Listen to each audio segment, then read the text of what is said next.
Good morning. I would like to welcome all of you who have dialed into our investor call with the management of PharmaMar. My name is Kane Akai. I'm the Director of Research and a Senior Healthcare Analyst here at Chardon. As call participants are aware, our focus at Chardon is on identifying companies that can generate exceptionally high long-term investment returns by creating shared value for society through disruptive innovation.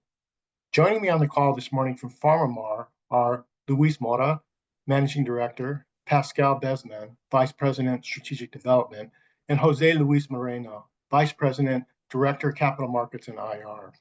Before we get started, just some compliance issues. During this call, we will not be discussing Chardon research. Any discussions about research should be coordinated between a participant and their respective salesperson at Chardon.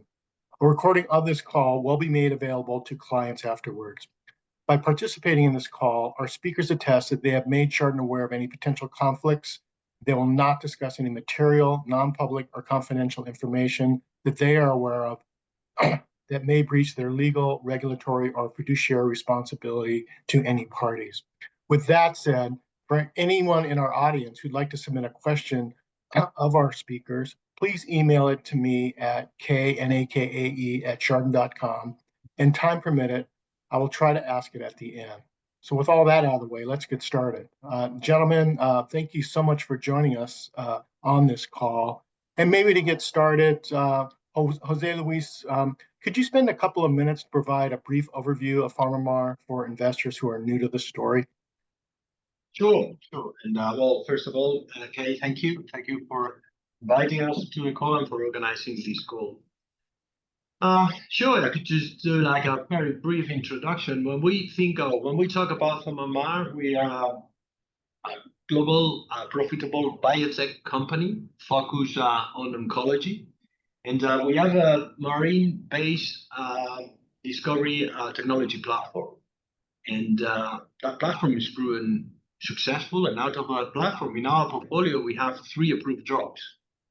And well, one of them I'd like to highlight is a strategic asset like Zepzelca, which we'll talk most of the time today.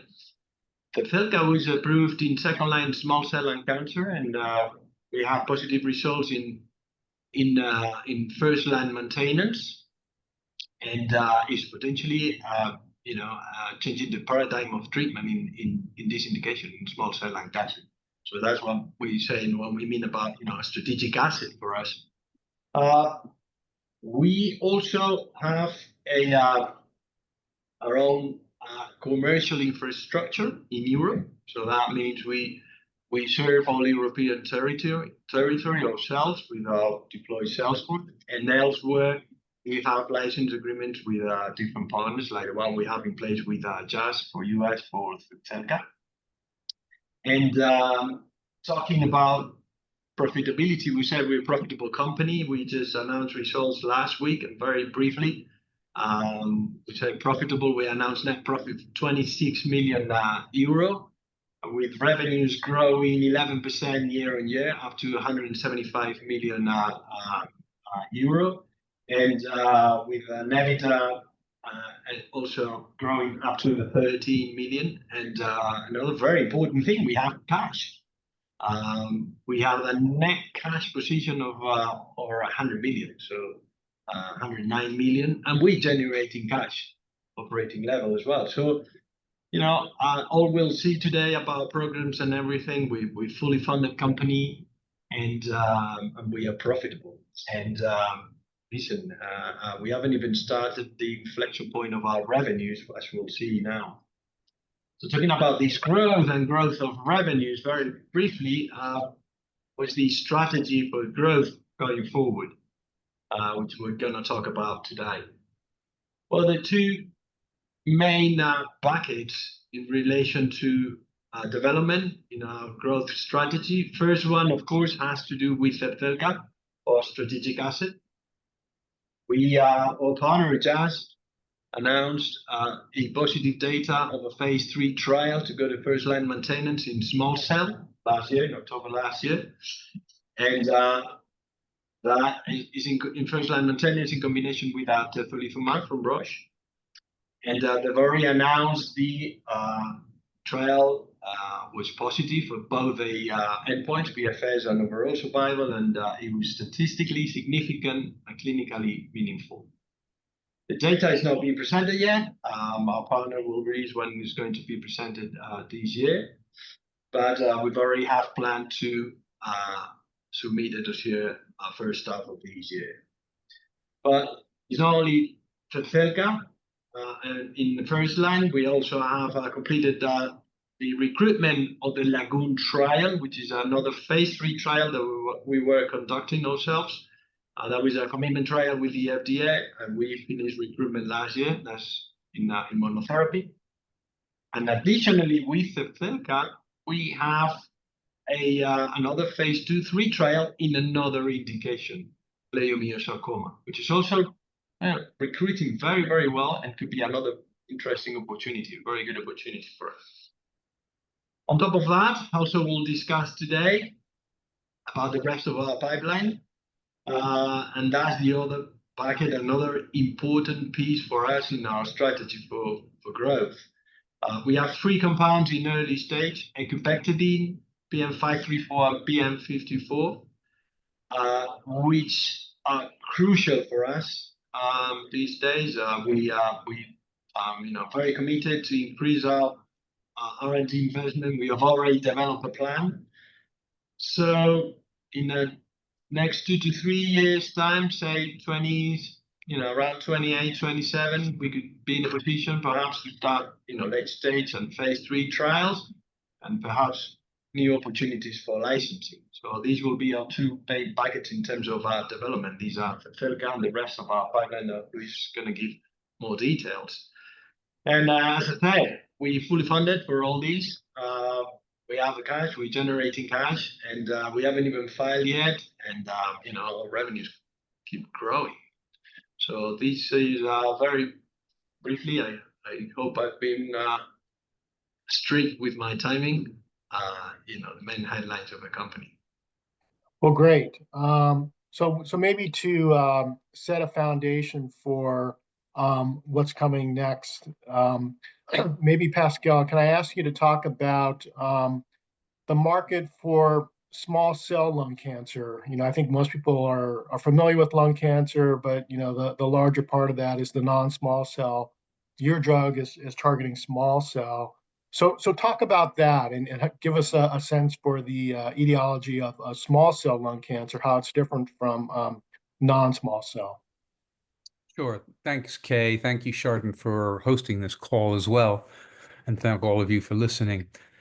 Small cell lung cancer is a very aggressive, often fatal tumor, which is caused almost ubiquitously by tobacco use, often from people who quit smoking 30 or 40 years ago, a long latency period. So caused by an external stimulus, similar to melanoma, for example, where the sun is the cause there. And these tumors seem to be more aggressive than many others. In fact, small cell lung cancer is one of the 3 tumors that the US Congress has labeled recalcitrant tumors, along with pancreatic and glioblastoma. The prognosis is not good, and it is often delivered quite late in the disease because these patients, unfortunately, have been smoking for a long time. They wake up and they cough, and so they end up not really believing any symptoms. They're not the healthiest people in terms of comorbidities, often with obesity or cardio issues and so on and so forth. So they often turn up in the emergency room with shortness of breath or coughing up blood, and don't leave the hospital until they've been given their first chemotherapy cycles there and then. The prognosis is very poor. The 5-year survival is under 10%. However, and also the progress in developing new therapeutic options has really been glacial in comparison to non-small cell lung cancer, which is, of course, why investors know non-small cell so much better.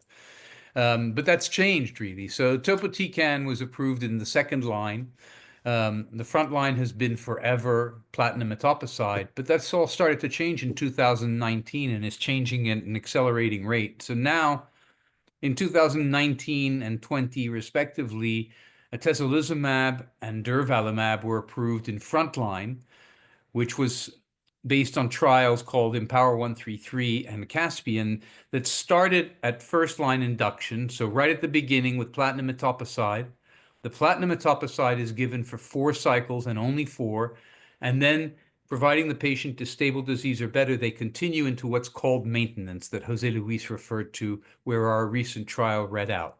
So first line is induction with platinum etoposide, and then monotherapy maintenance, where we are going to hopefully be getting approved in combination there, having compared ourselves to the standard of care of atezolizumab. In the second line setting, there was no advance from topotecan in 1996 until we got our accelerated approval in 2020. And subsequent to that, we have seen approvals by a drug called trilaciclib in 2022. And in 2024, Amgen received an accelerated approval for tarlatamab. There's a lot of motion going on now in small cell, many drugs, which is good news for patients and physicians alike. So hopefully all of these will be maybe baby steps, but the baby steps become a giant step for mankind, perhaps. I'm feeling optimistic today, Kay. Yes, there has been some nice development there. So maybe as we talk about Zepzelca or luminectedin, can you describe its unique mechanism of action? Sure. So lurbinectedin is an inhibitor of abhorrent oncogenic transcription. And what those long multisyllabic words really mean is as cells divide, there's a process of DNA makes RNA makes protein. And in small cell and other transcription dependent tumors, that is a process gone out of control. So we block this process, which leads to DNA double strand breaks and apoptosis. But in addition, the drug has an effect on the tumor microenvironment and an immunomodulatory effect by converting the tumor stimulatory macrophage 2s to macrophage 1s, which are tumor aggressive. And so we're having this effect on the tail of the curves by having this immune system effect as well. So there's multiple aspects to this, and the mechanism of action really lends itself very well to being synergistic with IO drugs such as atezolizumab, because the IO drugs, especially in very virulent aggressive diseases like small cell, the IO drugs have very little impact for the first 3 months because the disease is proliferating at such an accelerating rate all of the time. They don't have time to make an impact. But the combination with a cytotoxic like lurbinectedin is debulking that tumor right away and getting that patient to a position of greater stability. So there's a logical reason why this synergy makes sense. Okay, great. And so then let's go back to the first line and the key developments there, which is the introduction of the IOs. And you talked about the true drugs that we now have there, atezo and durvalumab. Just going back to those phase 3 studies, can you help us understand where the bar might be in terms of how well the introduction of immune checkpoint modulation on top of the chemo in the maintenance setting, what kind of benefits we're seeing in those two pivotal phase 3 trials? Sure. So the trial for atezolizumab was called Empower 133, presented in 2018 at World Lung and approved in 2019 by both FDA and EMA.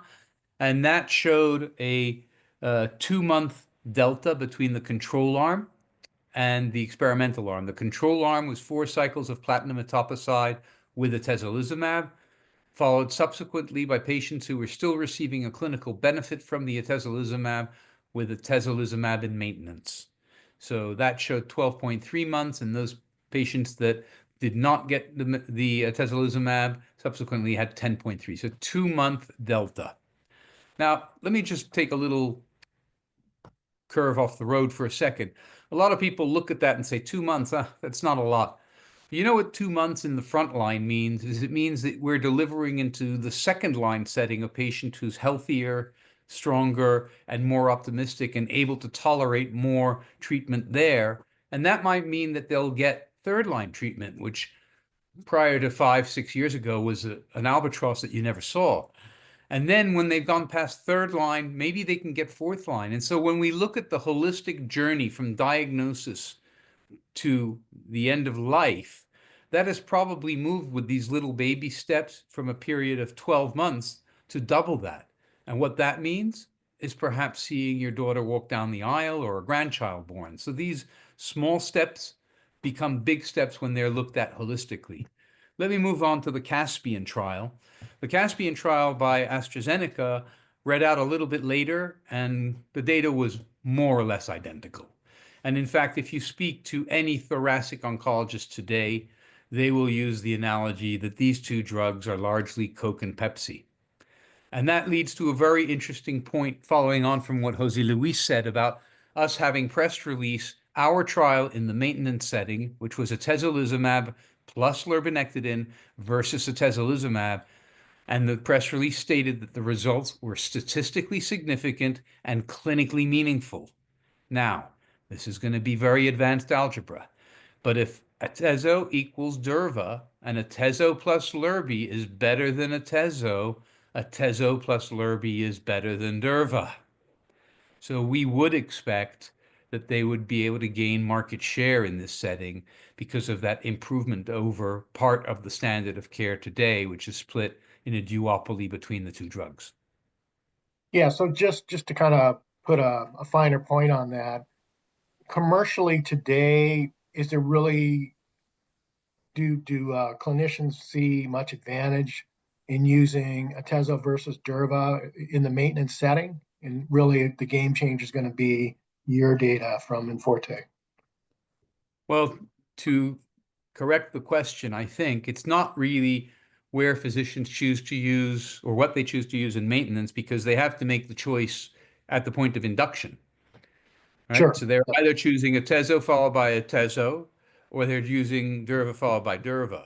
And in terms of what are the benefits of one versus the other, there are certain benefits that durva has, primarily two. One, it can be combined with both carboplatin and cisplatin. Cisplatin is not the drug of choice for this disease because it is less well tolerated than carboplatin, and these patients tend to be older and frailer. But there are some patients and some physicians who would like to use it, and that option is available with cisplatin, only with durva. And in addition, in the maintenance setting, durva is every 4 weeks instead of every 3 weeks. On the other hand, durva is significantly more expensive, and that will matter a lot more in Europe than in the United States, but it's becoming more of a consideration in the States. And lastly, atezolizumab has an approved in the US, UK, and Europe subcutaneous version, which spares chair time, which is becoming scarce both in all three of those territories, and physician time and nurse time. It takes it down to 8 minutes, the subcutaneous, and ultimately we will become home self-treatment.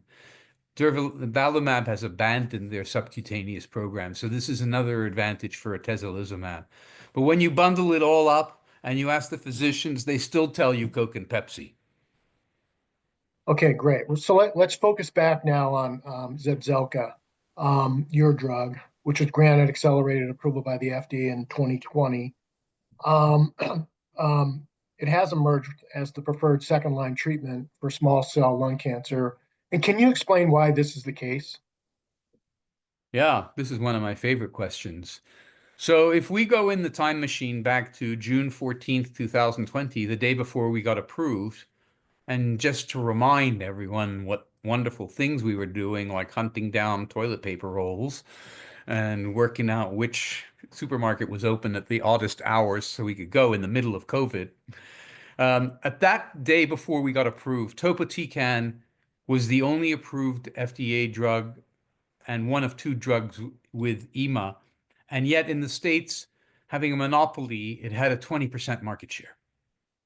So let me just pause and let everyone think for 2 seconds what your product is like if you have a monopoly and 20% market share.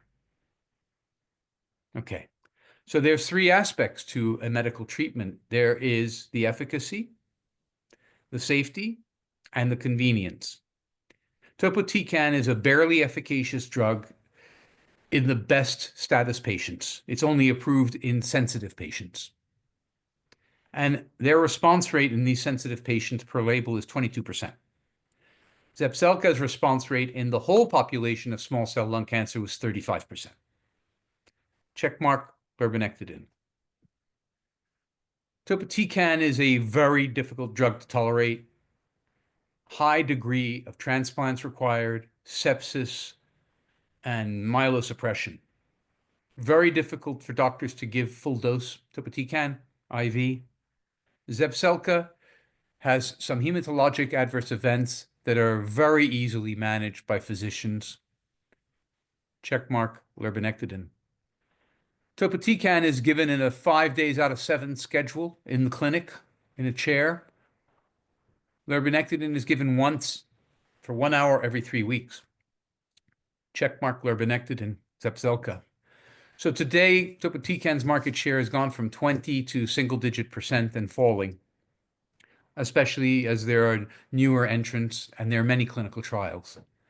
So there is a real appeal from Zepzelca from the physician and patient and caregiver point of view in terms of the tolerability and the burden of treatment, as well as the efficacy. And that can also be seen in Europe, where we have had a reimbursed expanded access program in France that has treated thousands of patients that Luis will talk about a little bit later.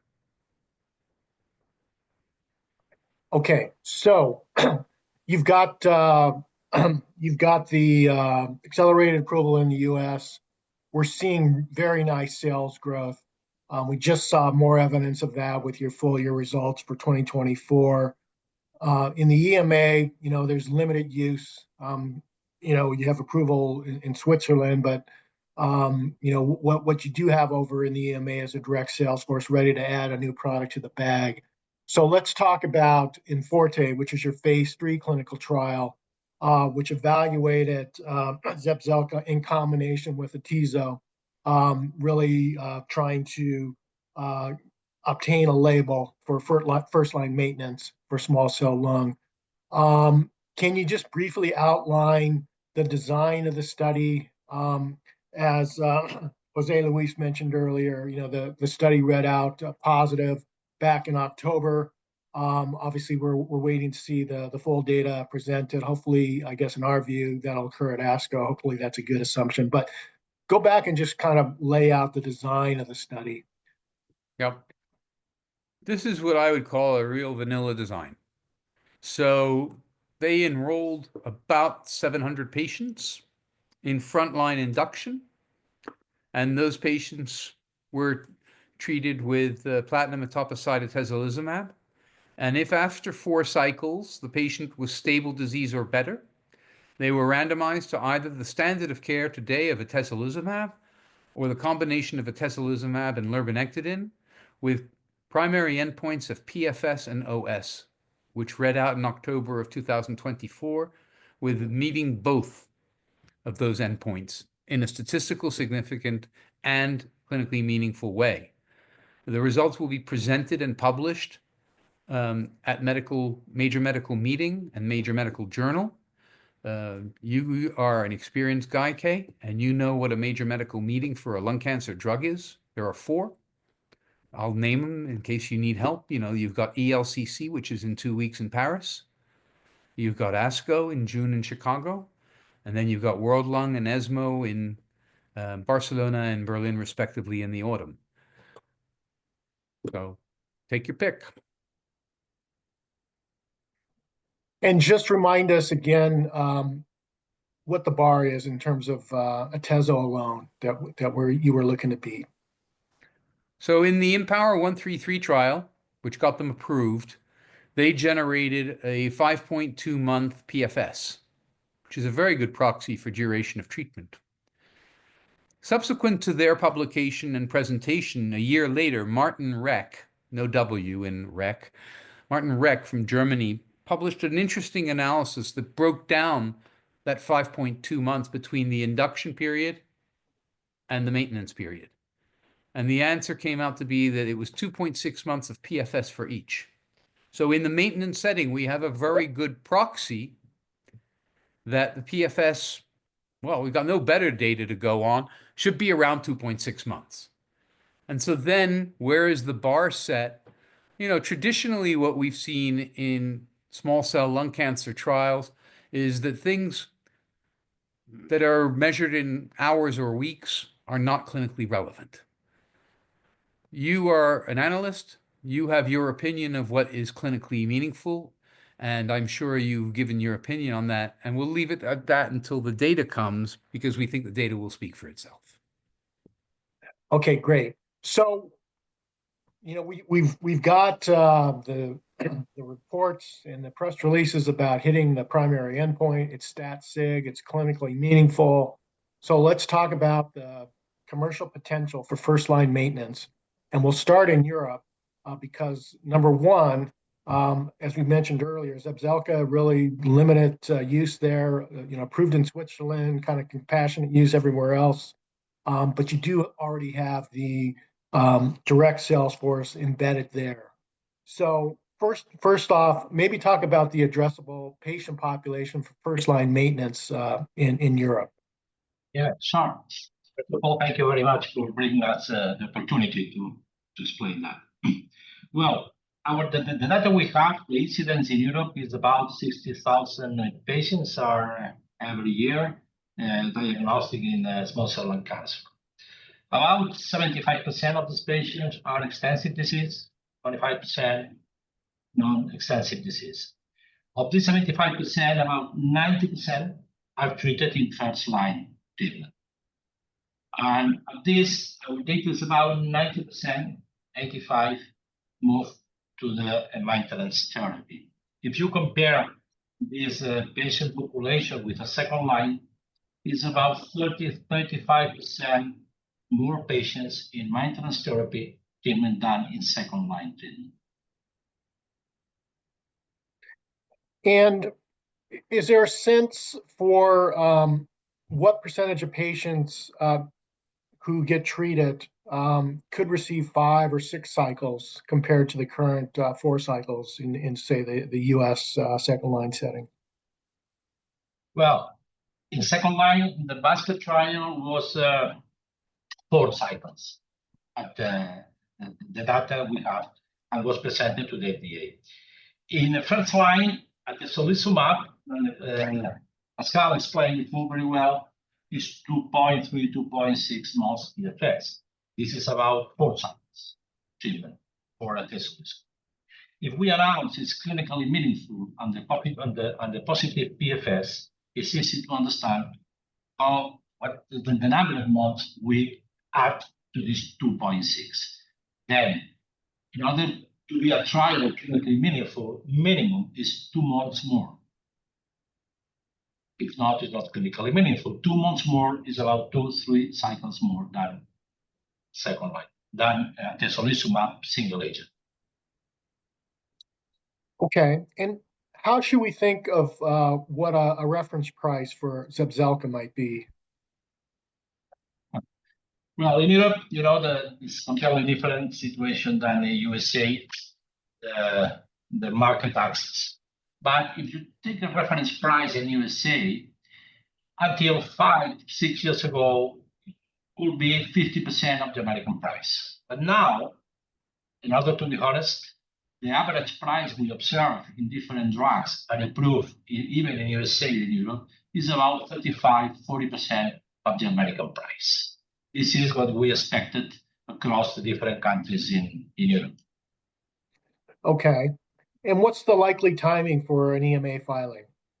Well, we announced the file in Europe we will submit in the first half of this year. Okay. The regular timings in Europe are all 7-12 months. Why 7 to 12? Depend if the EMA consider an accelerated appraisal or regular one. Okay. If it's an accelerated review, it will take 7 times more for the EMA. You need to add 2 months for the European Commission. Okay. And if it's a regular one, it's about 12 months for the CGMP opinion, plus 1-2 months for the European Commission commercialization authorization. Okay, and so maybe the most important question is how should we think about the rate of adoption of commercialization in Europe Obviously, compared to the US, this will occur on a country by country basis and obviously involves different levels of reimbursement. Yeah, sure. Well, it's a good question. In Europe, if you compare the different countries, about 30% of the market is Germany. In Germany, fortunately, you can launch immediately after the European Commission, 1 month later. Okay? When the drug is in the market in Germany, you start all the process for pricing negotiation. They take about 1 year. In the submission, the market access dossier plus negotiation pricing, but the drug is in the market. Similar timings we manage for Austria and some Nordic countries. In Spain, Italy, France, the other 3 biggest countries, European Union, you need to pass this process, the reimbursement and price negotiation. Accordingly, the law, in several countries, this takes 6 months. This is the law. The reality, they take between 8 months to 12 months, like France and Italy and Spain. The other smaller countries are Greece, Belgium, Netherlands, Portugal. Each countries is country by country is different. Then the European Union, from the European Commission approval, is step by step, country by country. The first is Germany, Austria, and some Nordic countries. We expected during 26 until middle 27, we can keep about 80%, 85% of the European market. UK is different. UK, we will assume is a follower than EMA, is a mutual recognition approval. Then we expected the approval in UK about 2 or 3 months after the European approval. And in parallel, the NICE, in fact, started NICE to evaluate the preliminary evaluation of the drug in order to quickly launch after the potential MHLE approval. Okay, and just like an additional question now for Europe, you do have the existing direct sales force. How should we think about what you may be planning in terms of incremental additions to the size of the sales force to have a very effective and successful launch in the EMA? Well, we have started yet some medical affairs activity. In fact, the use compassionnel, Pascal said before, is a very successful one. The drug is well known in several countries in Europe. Last year, we treated in France more than 1,000 patients. From 2019, is very near 5,000 patients treated in France. In Spain, Italy, Germany, UK, Belgium, we conducted the clinical trials. Then the awareness of the product is still there. But country by country, depending on the market access scheme, we will reinforce this sales force we have now. We don't expect to double, no, but we will increase in several countries appropriately, depend on their market access timing. But we don't expect it to big expenses more than we have now. Okay, great. So don't want to ignore the opportunity in the US, which is significant, but obviously with your license with Jazz, they're going to run the show here. I guess just one point of confirmation, when you entered into that agreement, there was a lot of milestones, future regulatory milestones, sales milestones. So utilizing Zepzelca in the first line maintenance setting contributes to your ability to achieve all of those milestones?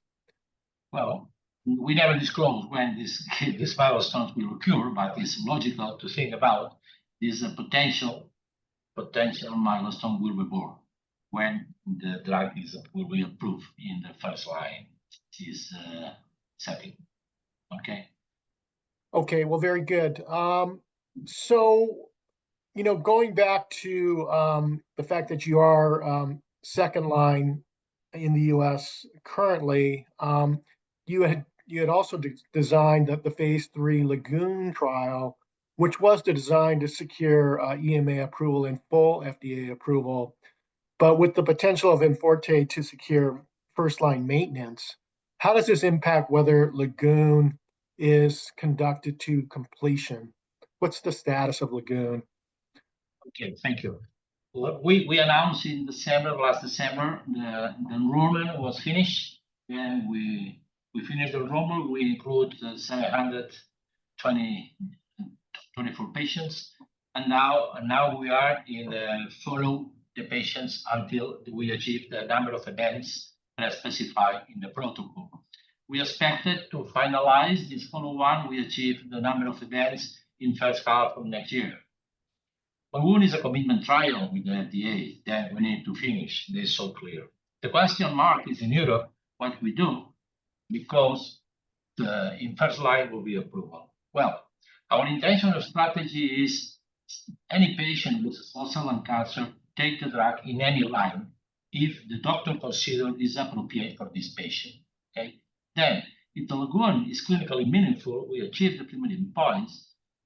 Probably we will submit the dossier to the EMA again in 2027 in 2026, in order to try to improve in second line. Now, if the patient can't receive for any reason in first line maintenance therapy,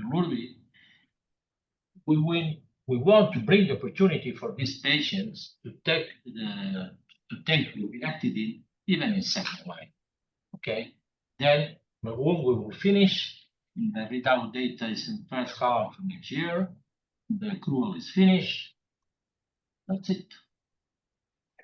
So obviously then a positive readout from phase 3 Lagoon only would strengthen your position for Zepzelca in second line. Yeah. Yes. Okay, great. So let's move on maybe to the rest of the pipeline. Maybe kind of front and center there is the evaluation of Lurbi as combination therapy, first-line treatment in patients with metastatic leiomyosarcoma. I know you talked about this a little bit, but maybe talk about why this combination of Lurbi and doxorubicin could be effective in these patients. Yeah, thank you. Well, lurbinectedin in combination with doxorubicin was a phase 1/2 conducted back in USA by Dr. Cote, and then bring us the opportunity to observe very good responses, well tolerated, and responses and stabilization. On top of that, the other drug, trabectedin is a PharmaMar drug, was conducted one clinical trial in France with Dr. Patricia Potier, and we achieved the amazing data, overall survival and PFS. Trabectedin had a similar mechanism of action than lurbinectedin. That was not a surprise for us, the Dr. Cote results trials.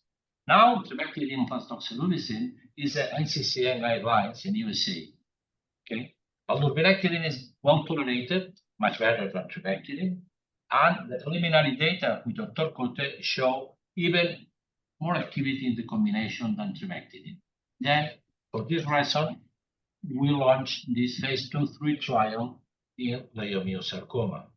The data, the public data was presented on ESMO, is the PFS is more than 10 months. Then the number of cycles with trabectedin plus doxorubicin, full dose doxorubicin, was the average number of cycles was 10, the median number of cycles. That is important because it's more than 30, 35, 40 years. It's not advanced in first line treatment in sarcoma. So can you kind of outline what the size of the market opportunity is here? Yeah. In Europe, every year, leiomyosarcoma, the incidence is about 4,500 patients. In USA, 2,500. This is not a big indication, but in the clinical trial, and reproduce what we observe with trabectedin and doxo, the number of cycles will be 10, 11, 12. That is a long treatment, about close to 1 year treatment. That is important for the patients because it's an advance, and for us because it's 2 times, 3 times more than regular treatments, about 4 cycles, 5 cycles. Okay, and remind us again, what's sort of the latest guidance for completing enrollment, top line data? Well, the Roma are much better than expected. Now we expected to finalize the enrollment in the first quarter of the next year, in 26. The readout data will be in the first half of 27. The primary endpoint is PFS, but it's powered for survival. This trial we met before to start with FDA and the EMA in order to agree that the design. Then if the readout data is in first half of 27, we will plan to submit dossier in Europe in 2027. Okay, great. With respect to the earlier stage compounds, any of those you really want to highlight? Yeah, well, we have 3 drugs that Jose Luis explained. Well, the first drug is ecubectedin. Ecubectedin, we plan to meet with the FDA this first half. The first indications will be in neuroendocrine small cell high-grade prostate cancer. We have the combination with IO. We show very interesting activity, even in phase 1, very pretreated patients. The other drug, interesting drug, is P54, will be a second generation lurbinectedin, is in phase 1, and we observe even responses, partial responses in different tumor types, and we plan in this year, next year, to launch a phase 2 trial in different tumor types. And the last drug I want to show you is PM534. It's a unique mechanism of action because even if it's a tubulin inhibitor, it's completely different tubulin inhibitor than the other ones. In fact, we don't observe any neurotoxicity. This is very important because neurotoxicity in the other tubulin inhibitors is a factor limitation in the dose escalation. Even in phase 1, we see different responses and long stabilizations. Then we will start the other schedule in phase 1, and we plan in the last part of this year, next year, to start the phase 2 trial.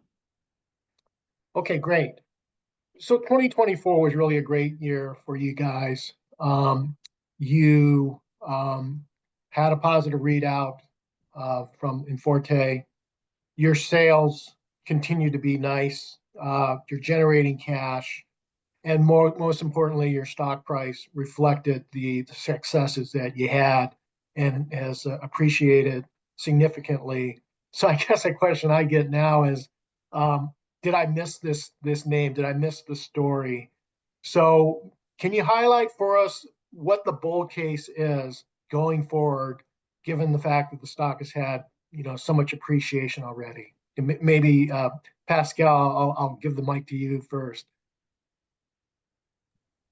Well, I think that the fact is that there's a lot of things that investors are overlooking right now. Most investors that we speak to look at us and our financial opportunity as an investment through jazz-colored spectacles of the US only. But as Luis has explained incredibly well, our opportunity in Europe is enormous because we own 100% of it. And that is tremendously overlooked. The opportunity in leiomyosarcoma, we have not had a single analyst ask for any help to model this yet. And as for the pipeline, it's got probably negative value in everyone's models because it's a cash drain and people just haven't factored in that there's some optionality there. So when you factor all of this and all of our moving parts, I think that there's still an awful lot. And actually, in the last few days, I received the email of the employee stock plan, which I'm participating in 100% that I can. Maybe Jose Luis could make the answer even better.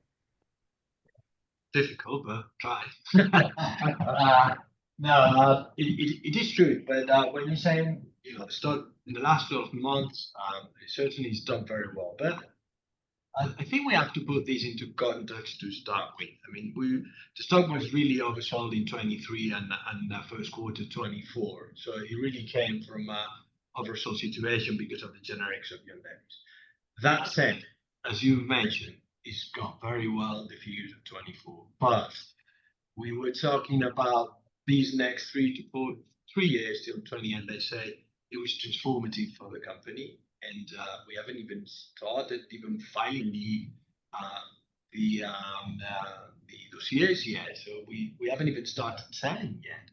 And yes, the market received very well the results of 24, but as I said before, the inflection point of the revenues, we haven't even seen it yet. It's still to come. And one thing is one of the most important in a bull market situation is what Pascal just mentioned. We're talking about Zepzelca. Everybody's putting into the models and trying to model what could be the Zepzelca market opportunity now. More market share, pricing in Europe, whatever. But what Pascal just mentioned is like these leiomyosarcoma opportunity, for instance, and nobody's been paying much attention to now yet. And Luis talked about the incidents and what could be the opportunity in Europe. It could be a bigger opportunity than Yondelis has been so far. So I'm glad on top of what Zepzelca could be. We are where we are because of Yondelis. This could be a bigger opportunity than Yondelis. And of course, the rest of the pipeline. It's early stage. Nobody's paying attention. I can understand that now. But if we have these plans till year 27, 28, perhaps we late stage, gosh, there are new opportunities there. Late stage, new license opportunities, more things. And there's more news flow as well that might happen in the shorter future. I mean, we still have some territories like Japan to license, so we'll see different news from here and there. So, but just summarizing that, as just Pascal mentioned, is the other things than Zepzelca that we talked to today. Probably nobody's been, paying attention to that so far, and it could be very meaningful for the company. Okay, and Luis, any final thoughts from you on what you think investors might be underappreciating about the story? Well, after these two excellent explanations, I don't have many room for that. But I agree with Pascal and what we say. Probably many investors look the company now because it's not only in small cell lung cancer in USA. They incorporate Europe, they incorporate other indications, they incorporate several news are coming. The plan of the company, first line, second line, leiomyosarcoma and pipeline. Many things is a long road for the company. The only thing is not only one item, it's more than one. Okay, and we have cash. In order, it's not no financial issues, and we are the proof of concept of the company is already done because we have 3 drugs approved, we have sales force, we have 19 partners around the world. That is not a startup biotech. That I think is many reasons why now the company is appreciate different manner by the investors. And then, listen, just if I haven't mentioned it, but we continue with our share buyback plan. So, we're pretty confident in our future. Yes. Okay, well, very good. Well, with that, we reached the end of our time here. I want to thank the management team for joining us today, as well as all of the audience participants. As I said, we will have a replay available later today or tomorrow. With that, I want to again thank you and have a good rest of your day. Thank you. Thank you. Goodbye.